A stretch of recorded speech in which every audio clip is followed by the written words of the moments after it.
In this video, we're going to be looking at how to find the theoretical and experimental probability, and we're also going to be looking at what these mean. So, theoretical probability is the exact probability of something happening. It's calculated without doing any experiments. So, if I was to roll a dice, the theoretical probability of getting, for example, the number 3 would be 1 out of those 6 numbers that it could have been. Okay, so this is used when we assume that a dice is a fair dice or a coin is fair, and sometimes they use the words unbiased as well.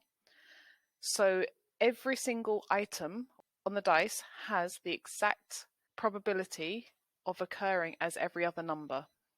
So if we have a look at the formula, it says that the probability is equal to the number of successful outcomes divided by the total number of outcomes. So let's think back to our dice. So we have a fair dice and we want to know what is the probability of getting the number 3. Now, because I know that this is a theoretical probability, I'm going to assume that the dice is fair, and all of the numbers that we could have got would be 1, 2, 3, 4, 5, and 6. So these are all the numbers that we could get on the dice. Now the probability of getting a 3 is going to be this one here. So it's only one value out of the 6 values that we had. So the probability will be 1 out of 6. Now if we have a look at this example, it says Anna rolls a fair dice. What is the total number of possible outcomes? Now again, if we look back at what we had before, all possible outcomes are 1, 2, 3, 4, 5, and 6. So what is the total number of possible outcomes? It's going to be 6. What is the probability that Anna rolls a 4? So I already know that it has to be out of 6, and the number of 4s that we have is just 1 out of the 6. The next question says, what is the probability of selecting an odd number? So if we have a look back at our numbers here, we can see that we have the numbers 1 to 6, and the ones that are odd are going to be 1, 3, and 5. So there are 3 numbers which are odd, and that is out of all 6 possible values that we could have had. So it's 3 out of 6.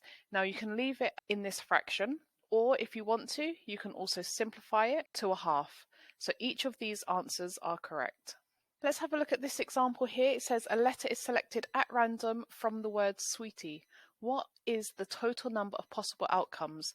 So if we have a look at that word, S-W-E-E-T-I-E, there are 7 letters. So the total number of possible outcomes is going to be 7.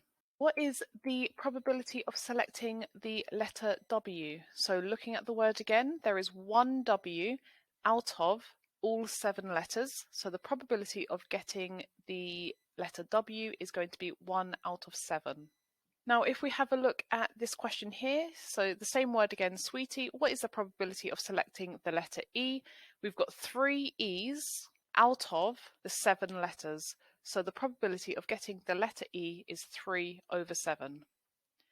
So those are 2 examples of finding the theoretical probability of an event. Now we're going to have a look at the experimental probability. Now, as the word says experimental, that we look at the experimental probability we can do.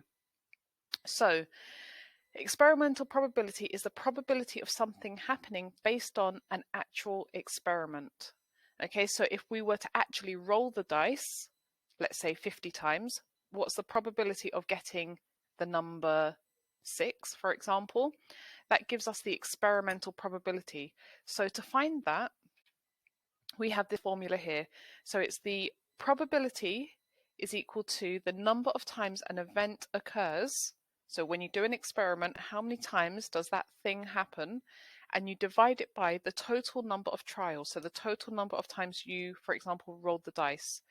Okay, so let's say I roll the dice 50 times.